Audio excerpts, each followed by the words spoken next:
오늘 이 시간은 부조리한 세상이라는 제목으로 말씀의 은혜를 나누도록 하겠습니다.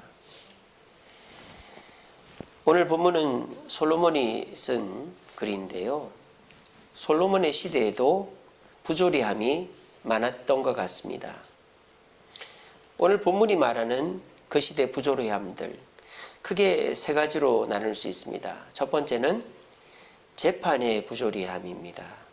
오늘 본문 16절에 보시면 내가 해 아래에서 보건대 재판하는 곳 거기에도 악이 있고 정의를 행하는 곳 거기에도 악이 있도다 그랬습니다.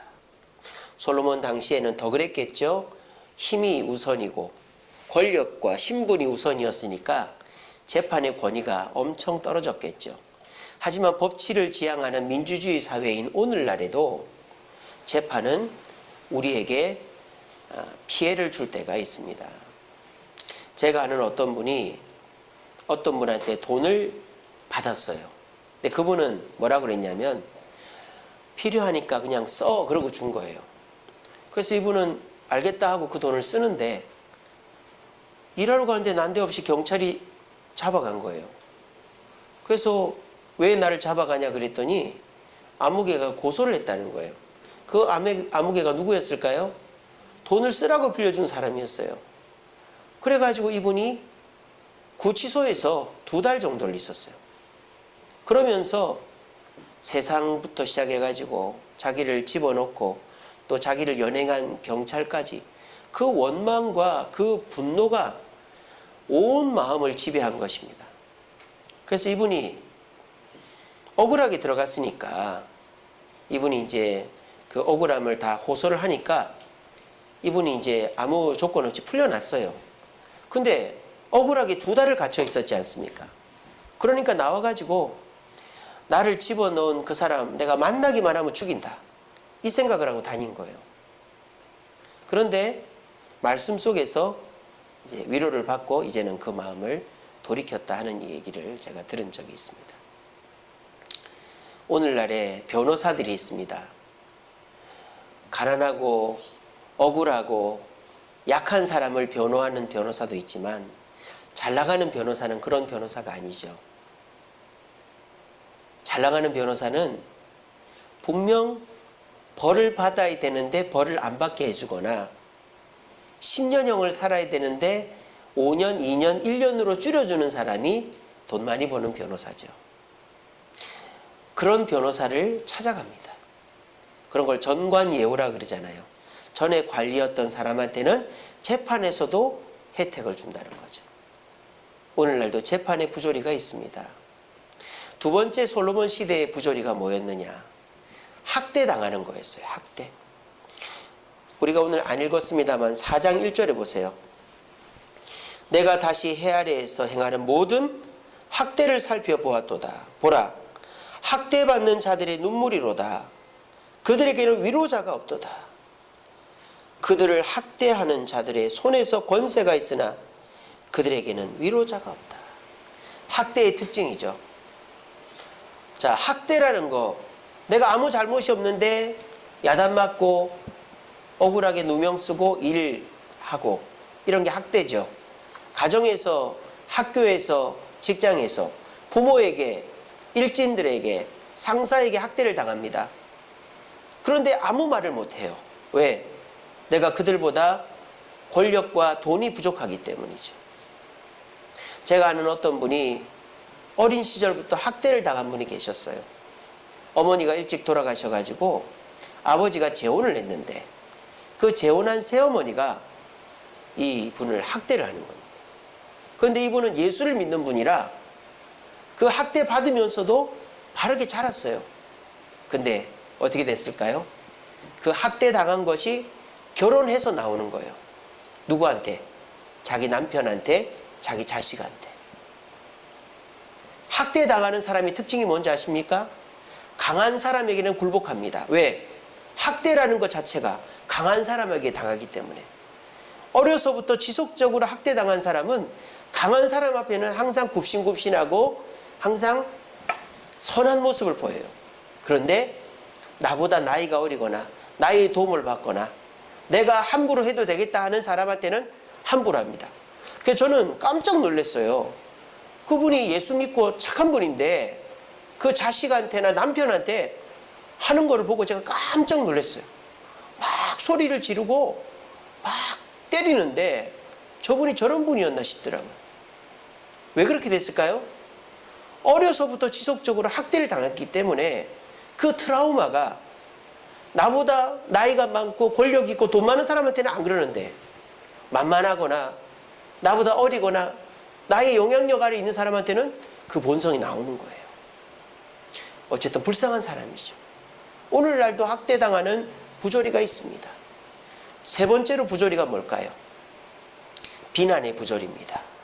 4장 4절 한번 볼까요? 내가 또 본즉 사람이 모든 수고와 모든 재주로 말미암아 이웃에게 시기를 받으니. 이게 무슨 말이에요? 아니 수고하고 열심히 했는데 시기를 받는다. 이게 뭡니까? 비난이죠. 잘하는 사람을 시기 질투해가지고 막 꼬투리를 잡고 또는 아무 잘못도 없는데 잘못했다라고 그 사람을 억울하게 만드는 그런 일들이 벌어지는 거예요. 이 일은 제가 많이 겪고 있습니다. 아무 잘못이 없는데 비난하고 욕하고 문제를 삼고 그런 일들을 겪는 게 목사죠. 그래서 이 목사는 그 비난 속에서 자라는 사람이에요. 여기 앉아 계신 분들도 마찬가지죠.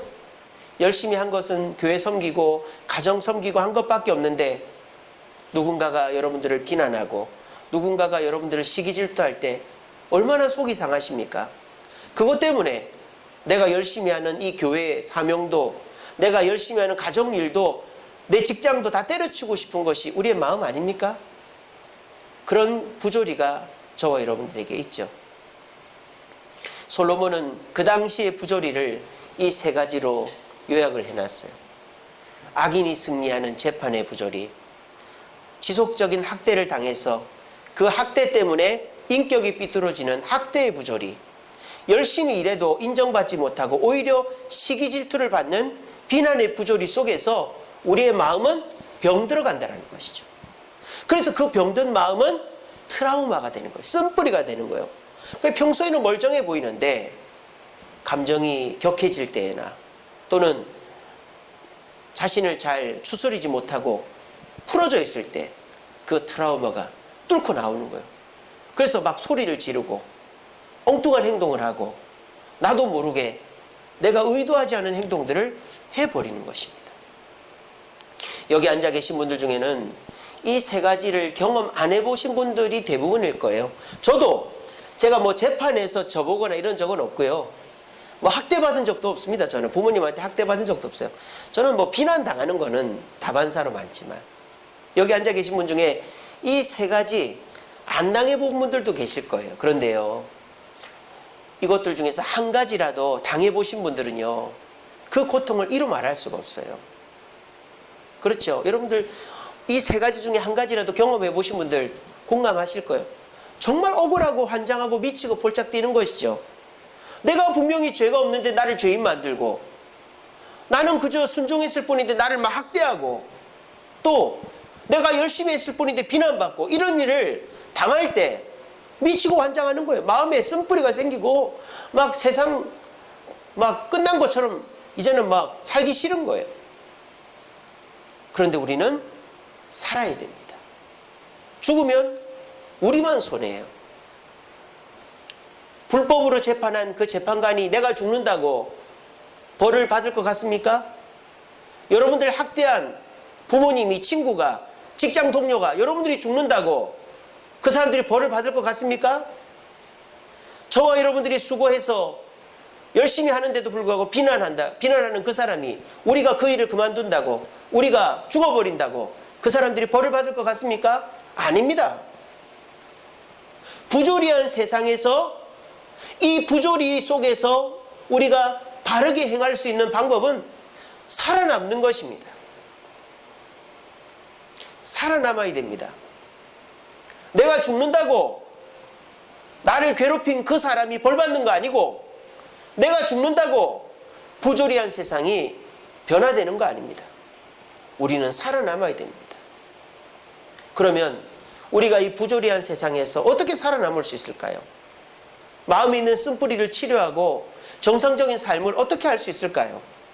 오늘 저는 세 가지로 말씀드리고자 합니다. 오늘 여기 앉아 계신 분들 중에서 아직 나이가 젊고 또 삶의 형편들이 무난하신 분들은 세상의 부조리에 노출되어 본 적이 없으신 분들도 계실 거예요.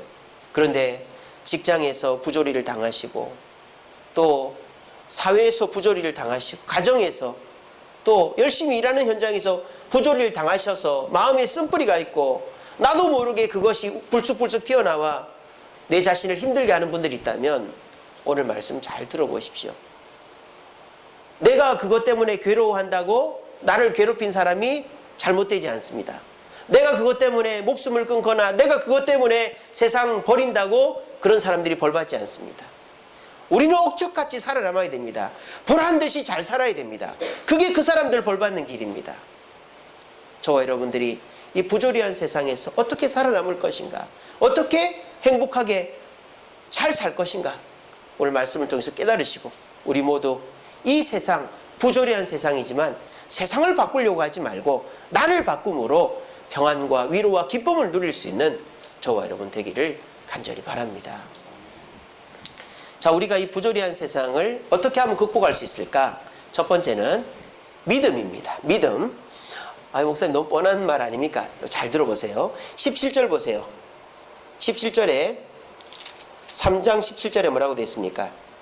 내가 내 마음속으로 이르기를 의인과 악인을 하나님이 심판하시리니 이는 모든 소망하는 일과 모든 행사에 때가 있음이라. 이렇게 했습니다. 자, 우리가 억울한 일을 당할 때 우리에게 뭐가 있어야 된다? 믿음이 있어야 된다는 거예요. 그러면 누구를 믿는 믿음이 있어야 된다는 거죠? 하나님을 믿는 믿음이 있어야 된다는 것입니다. 자, 그러면 좀 더 구체적으로 하나님의 어떤 것을 믿어야 된다는 것일까요? 오늘 본문이 두 가지로 나와요. 첫째는 뭡니까? 의인과 악인을 하나님이 심판하신다라는 것을 믿는 겁니다. 이건 뭡니까? 하나님에게 심판의 능력, 권위가 있다라는 것을 믿는 것입니다. 다시 말하면 내가 억울하게 재판을 당해서 손해를 받았지만 내 억울함을 풀고 나를 다시 회복시켜줄 능력과 권위가 하나님께 있다는 걸 믿는 거예요. 첫 번째는. 자, 그런데 이런 믿음은 여기 앉아 계신 분들에게 대부분 다 있습니다. 그러니까 이 금요기도를 나오시죠. 그런데 두 번째 믿음이 부족해요. 두 번째가 어떤 믿음입니까? 이 모든 소망하는 일과 모든 행사에 뭐가 있다? 때가 있다라는 거예요. 이건 뭡니까? 하나님께서 권세와 능력으로 악인의 재판을 바로 잡으시는 능력이 있지만 그것은 내가 원하는 때에 이루어지는 게 아니라 하나님의 때에 이루어진다는 믿음이 있어야 부조리한 재판을 이겨낼 수 있다 이 말이에요. 그런데 우리에게 이 마음이 부족한 거예요. 우리에게 억울한 일이 있습니다. 내가 아무 잘못도 안 했는데 덤탱이를 쓰고 요만큼 잘못했는데 이만큼 잘못했다고 억울한 일을 당합니다. 그럴 때 사람 마음이 무너지죠. 그 자살들 많이 하지 않습니까? 그런데 우리의 마음속에 예수를 믿는 사람이라면 하나님께 나아갑니다. 하나님, 내가 억울한 일 당했습니다. 아무 잘못도 안 했는데 사람들이 손가락질하고 저를 죄인이라고 욕합니다. 하나님, 이 억울함을 풀어주세요. 기도합니다.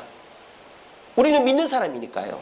그런데 하루 기도합니다. 이틀 기도합니다. 한 달 기도합니다. 두 달 기도합니다. 아무 변화가 없습니다. 오히려 더 내가 악인으로 몰립니다. 이럴 때 우리의 마음속에 부족한 믿음이 뭡니까? 하나님의 때를 기다리는 믿음이 부족한 거예요. 하나님은 능력만 가지고 계신 게 아니라 때를 조절하는 능력을 가지고 계신 거예요.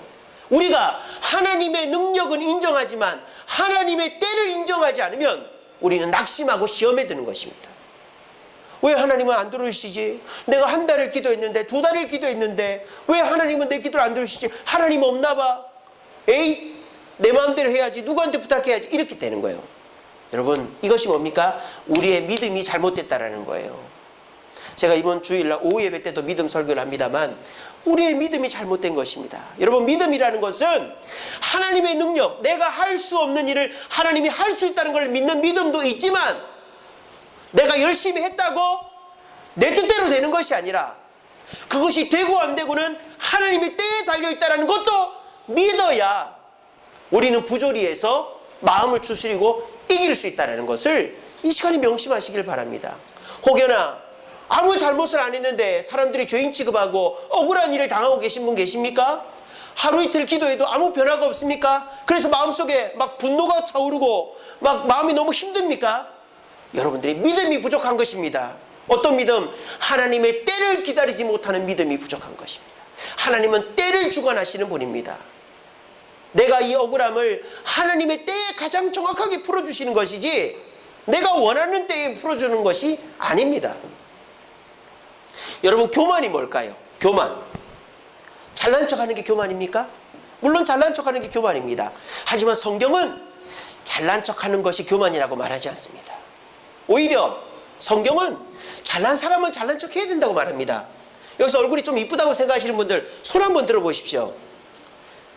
자, 손을 들으셔야죠. 그건 교만이 아닙니다. 예, 우리 노현수 권사님, 예, 여기를 긁으시네요. 예. 아니, 내가 이쁘면 이쁜 거죠. 내가 공부를 잘하면 공부를 잘하는 거예요. 내가 돈이 있으면 돈이 있는 거예요. 여러분, 외국 사람들 보세요. 외국 사람들은요, 우리 동양 사람과 다른 게 뭡니까?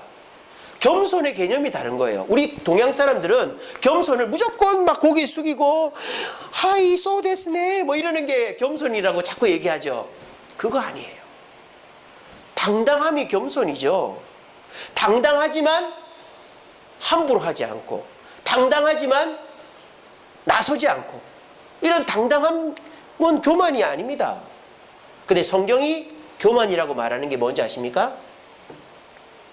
하나님이 하실 수 있는 일을 내가 해야 된다고 생각하는 것, 하나님이 정해놓은 때를 내 때에 맞춰야 된다고 하는 것, 그게 교만이라고 성경은 말하는 것입니다. 교만한 자, 어떤 자입니까? 하나님이 하시는 일을 내가 하고자 하는 자입니다. 하나님의 때를 내 마음대로 생각하는 자입니다. 이게 뭡니까? 우리의 믿음이 교만과 세상의 염려, 근심과 분노로 흔들려 버리면 그것 때문에 이 부조리한 세상을 못 견뎌 나가는 거예요. 여러분, 하나님을 원망하고 불평하는 것이 진짜 성경이 말하는 교만인 줄로 믿으시고, 오늘 이 시간부터 세상 탓하지 마십시오. 억울한 일 당하셨죠? 예, 얼마나 억울하십니까? 지금도 비난받고 계시죠? 얼마나 힘드십니까? 언제 끝날지 모르죠? 기약이 없죠? 얼마나 힘드십니까? 여러분, 그 부조리함 속에서 세상의 부조리가 안 고쳐진다고 이 부조리함을 내가 못 견디는 게 아니에요. 내 믿음이 부족하면 못 견디는 거예요.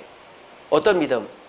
하나님은 이 부조리를 반드시 변화시킬 수 있다라는 믿음, 그리고 그것은 하나님의 때에 이루어진다라는 믿음, 이거를 가지면 우리는 아무리 억울한 일을 당해도 I don't care, 뭐 괜찮아 나는, 이렇게 할 수 있는 거예요.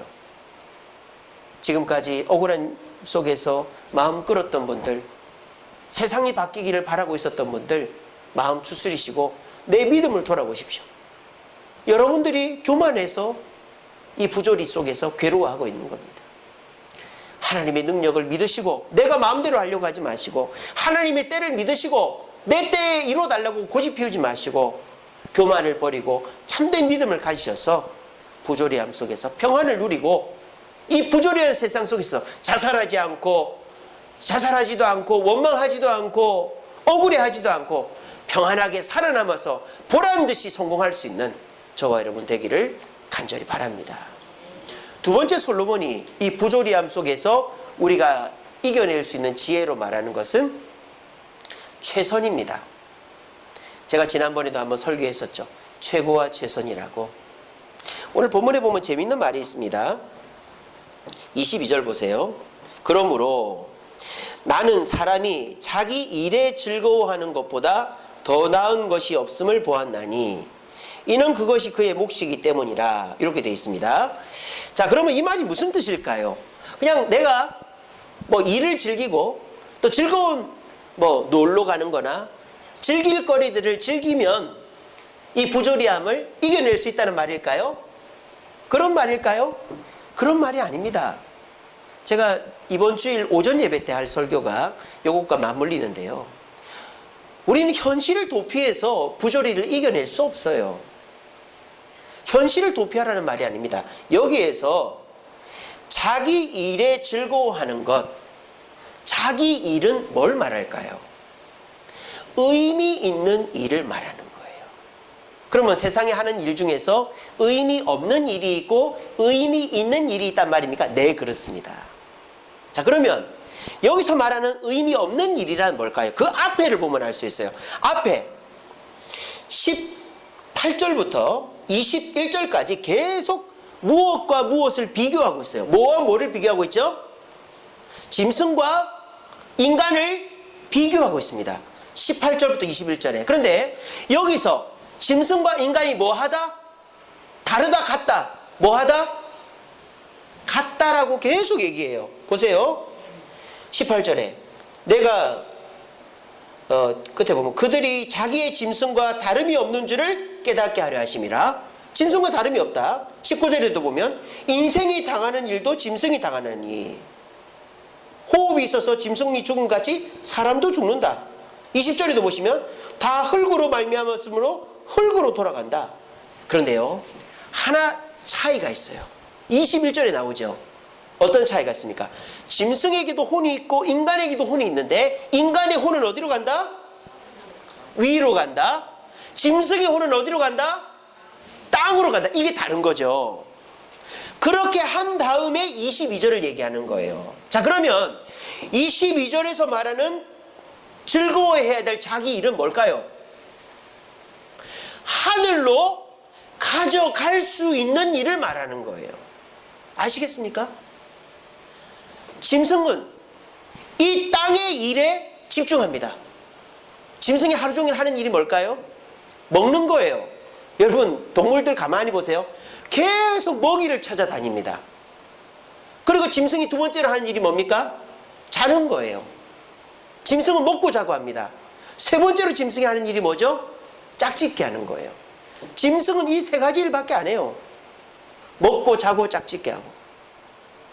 근데요, 우리 인간들도 이 땅을 살면서 인간의 삶을 단순화시켜보면 뭡니까? 먹고 살라고 일하고 또 자고 편하게 쉬고 그리고 성적인 쾌락을 누리고 즐거움을 쫓고, 이런 일, 이 세상에서 먹고 즐기고 만족하는 이런 일은 뭐다?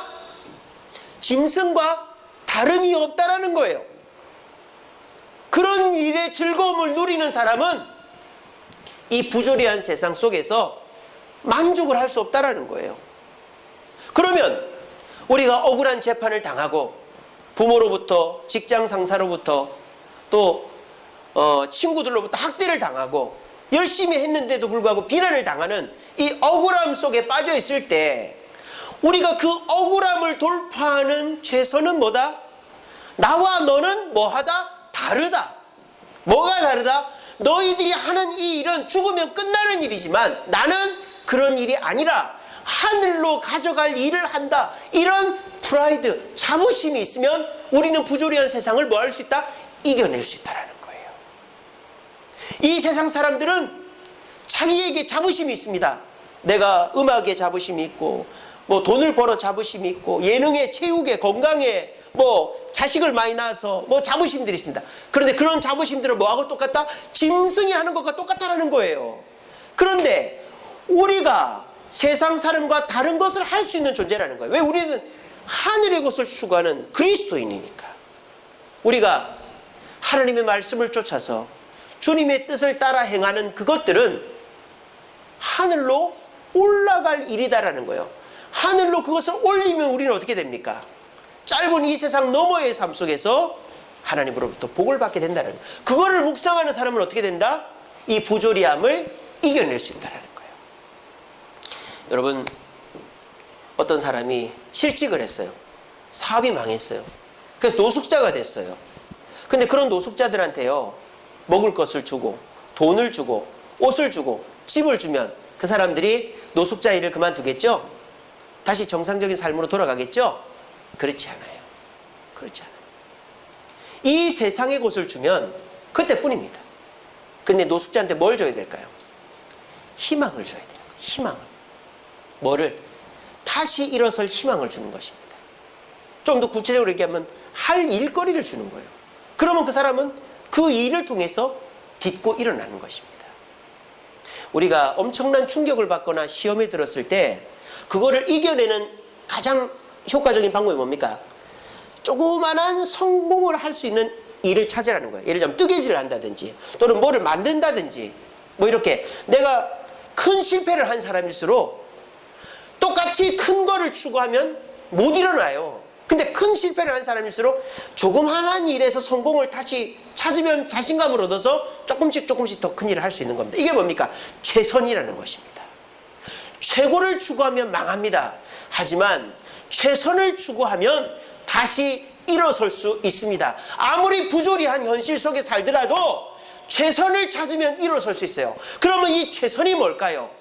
이 땅에 썩어질 것을 추구하는 것이 아니라 하늘로 가져갈 수 있는 하나님의 뜻에 맞는 일을 하는 겁니다. 과거에는 돈 벌어 나 혼자 잘 먹고 잘 살려고 돈을 벌던 것을 가족을 위해서, 교회를 위해서, 주님 나라를 위해서 돈을 벌고, 과거에는 공부를 해도 좋은 대학 가고 좋은 직장 얻고 좋은 마누라 좋은 남편을 얻으려고 공부를 했다면 이 공부를 통해서 하나님과 교회와 내 가족을 위해서 일하겠다라는 마음으로 공부를 하고 사업을 해도 운동을 해도 집안일을 해도 하나님이 기뻐하시는 일로 연결시키면 그 일은 우리에게 의미가 있다는 거예요. 여러분, 이 시간에 분명히 기억하십시오. 우리는 세상을 바꿀 수 없습니다. 여러분들은 세상을 바꿀 수 없어요. 돈키호테가 세상을 바꿀 수 있다고 했지만 그 사람 미친 사람이라는 취급을 받았습니다. 지금 이 나라에도 세상을 바꿀 수 있다고 하는 사람이 얼마나 많습니까? 그런 사람은 세상을 절대 못 바꿉니다. 누가 세상을 바꿀 수 있습니까? 내 앞에 있는 일에 집중하는 사람이 세상을 바꾸는 거예요. 그리고 여러분, 세상을 바꾸려고 하지 마십시오. 왠지 아십니까? 우리 인생은 한 번뿐이기 때문입니다. 여러분 인생 길지 않아요. 여러분 인생 연습이 없어요. 하다가 이거 잘못했네 찢어버리고 다시 이거 없어요. 지금 여기 뭐 다 20살 이상들 아닙니까? 20년 이상 살았고 30년, 40년, 50년, 70년 이상 이제 남은 인생이 얼마 안 남았어요. 우리는 줄어드는 인생입니다. 그 인생 속에서 이루지도 못할 일을 하다가 실패하고 그런 일을 반복하면 그 인생은 짐승의 인생과 똑같다 이 말이에요. 근데 저와 여러분들이 하늘로 가져갈 수 있는 일, 내가 할 수 있는 일, 하나님이 하는 일 말고 내가 내 눈앞에 할 수 있는 그 일에 집중하고 최선을 다할 때 그것이 아무리 세상이 핵전쟁으로 망하든 무슨 뭐 이념 전쟁으로 망하든 뭐 경제가 붕괴돼서 망하든 그 부조리함 속에서도 나는 마음을 지키는 거예요. 그렇게 해서 나는 이 부조리를 이겨내는 것입니다. 여러분 정신을 차리십시오. 우리는 세상을 바꿀 수 없습니다. 그리고 우리의 인생은 한정되어 있습니다. 내가 세상을 바꾸려고 직장을 바꾸려고 가정을 바꾸려고 저 사람을 바꾸려고 발버둥 치면 내 시간만 아까운 거예요. 여러분 사람을 바꿀 수 있어요? 어떻게 사람을 바꿔요? 여러분 30년 40년 남편 바꿨습니까? 아내 바꿨습니까? 저희 집 사람 양말을 벗어서 구석에 처박아 놓는 거는 10년 이상을 살아도 안 바뀝니다. 그래서 제가 얘기를 안 합니다. 애들한테 할 말이 아니에요. 저도 안 바뀌는 것이 있습니다. 여러분 사람 바꾸려고 하지 마세요. 내가 바뀌면 되는 거예요. 내가. 저 사람 바꾸려다가 호송세월 보내는 거예요. 기억하십시오. 자기 일을 즐거워하는 것보다 나은 것이 없다.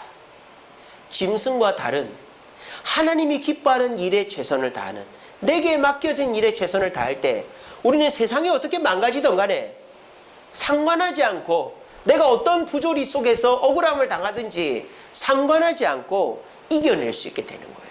부디 이 부조리함 속에서 내가 세상을 한번 뜯어 고쳐버리라. 저 사람을 뜯어 고쳐버리라. 내가 할 수 없는 일에 집중하지 마시고 내가 할 수 있는 일을 최선을 다하시고 하나님이 기뻐하시는 일을 최선을 다해서 이 부조리함 속에서도 평안과 위로를 누릴 수 있는 저와 여러분 되기를 간절히 바랍니다. 마지막으로 이 부조리함을 이길 수 있는 방법은 연합입니다. 연합. 4장 12절입니다. 한 사람이면 패하겠거니와 두 사람이면 맞설 수 있나니 세 겹줄은 쉽게 끊어지지 아니하느니라. 우리가 왜 연합해야 됩니까? 첫 번째는 내가 세상을 바꿀 수는 없지만 우리가 세상을 바꿀 수는 있기 때문입니다. 여러분 혼자서 가정을 바꿀 수 없어요. 하지만 교회가 여러분의 가정을 바꿔줄 수 있습니다. 여러분의 가정을 위해 기도해 줍니다. 여러분의 남편을 만나줍니다. 여러분의 자녀를 만나줍니다. 상담합니다. 여러분들을 서로 가족이 화목하게 해줍니다. 가정이 바뀌는 거예요. 나 혼자서는 최선밖에 못하지만 우리는 최고를 만들어낼 수 있습니다. 우리 주세훈 교회는 최고를 만들어낼 수 있습니다. 저는 못하지만 우리는 할 수 있습니다. 또 우리가 왜 연합해야만 부조리를 이길 수 있느냐? 나는 자꾸 마음이 빈대떡 뒤집듯이 이렇게 뒤집어지는 거예요. 어떨 때는 말씀 듣고 나면 그래, 아무리 저 사람이 날 괴롭혀도 아무리 내가 억울해도 비난받아도 내가 잘해야지. 그러다가도 여자들은 더 그렇잖아요. 막 몸이 아프고 막 감정이 우울해지고 가을이 오고 이러면은 막 울고 나는 못해 막 이렇게 되잖아요. 남자들도 마찬가지고 혼자 있으면 그렇게 되는 거예요. 하지만 옆에 누군가가 나와 대화를 하고 나의 이 억울한 마음을 달래주고 나를 위로해 준다면 그래 맞아, 내가 억울해도 학대당해도 비난당해도 나는 이겨낼 수 있어, 이게 되는 거예요. 그래서 오늘 여러분들이 이 말씀을 들으면서 여러분의 억울함이 위로받고 이기는 힘을 얻게 되어지는 것입니다. 오늘 본문에 뭐라고 되어 있습니까? 한 사람이면 패한다 그랬어요. 근데 두 사람이면 이긴다라고 되어 있지 않아요. 두 사람이면 뭐 할 수 있다? 맞설 수 있다라고 되어 있어요. 그리고 세 사람이면 어떻다? 끊어지지 않는다고 되어 있어요. 이긴다고 얘기 안 해요. 그럼 무슨 말입니까? 많으면 많을수록 좋다라는 거예요. 한 사람은 무조건 진다. 근데 두 사람이면 맞설 수는 있다. 밀리더라도 맞설 수는 있다. 근데 세 사람이면 밀리지 않는다 이 말이에요. 근데 우리가 한 마음이 된 우리가 똘똘 뭉친 사람이 많으면 우리가 치고 나간다는 거예요. 마귀를 치고 나가고 우리를 괴롭히는 사람을 치고 나가고 이긴다는 거예요. 그러므로 우리는 자존심 피우지 말고 혼자 있지 말고 교회 나오고 말씀 듣고 서로의 삶을 나눔으로 우리는 부조리함을 이겨낼 수 있는 거예요. 여러분 자존심 비우지 마십시오. 혼자 있으려고 하지 마십시오. 마귀가 제일 좋아하는 겁니다. 그 자존심이 뭐라고요? 교만이라고. 우리 모두 교회로 나옵시다. 말씀을 들읍시다. 서로 나눕시다. 그러면 내 억울함을 상대방도 당하고 있다는 걸 알게 될 겁니다. 그리고 서로가 위로함으로 그 때를 이길 수 있습니다. 그리고 서로가 함께 애를 쓰면 나는 최선이지만 최고가 될 수 있는 거예요. 우리 모두 함께 연합함으로 이 부조리한 세상 속에서 주님이 기뻐하는 연합을 통해 평안과 위로를 누리는 저와 여러분 되기를 간절히 바랍니다. 말씀을 맺겠습니다. 여러분 세상은 변하지 않습니다. 세상은 천국이 되지 않습니다. 점점 더 악해질 것입니다. 이제는 합법적으로 부정을 저지르는 시대예요. 어떻게? 정치인들이 법을 만드는 거예요. 자기 편한 법을. 그렇게 해서 세상을 어지럽히는 거예요. 여러분 세상에 기대하지 마십시오.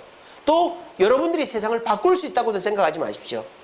그럼 목사님 이 억울함 속에서 답답해 죽으란 말입니까? 왜 죽습니까? 살아야죠. 살아야 우리가 그 사람들한테 본때를 보여주는 겁니다. 왜 죽습니까? 살아야지. 어떻게 살 수 있습니까? 하나님을 믿어야 살 수 있습니다. 어떤 믿음? 하나님의 능력만 믿는 게 아니라 하나님의 때도 믿어야 되는 거예요. 그리고 세상을 바꾸려고 하지 마세요. 사람을 바꾸려고 하지 마세요. 나를 바꾸고 내가 할 수 있는 일만 최선을 다해서 하늘로 가져가는 일에 즐거움을 두세요. 그리고 교회에 나오시고 함께 연합하고 함께 마음을 나누면 우리는 부조리한 세상, 아무리 세상이 썩어 빠져도 우리는 이겨낼 수 있습니다. 우리 주세움교회가 이 금요기도회가 서로 마음을 나누고 말씀의 은혜를 받고 그 은혜 받은 것대로 실천함으로 세상이 아무리 부조리해지고 내가 아무리 억울해도 이겨낼 수 있는 그런 승리와 당당함을 경험하는 저와 여러분 되기를 간절히 바랍니다.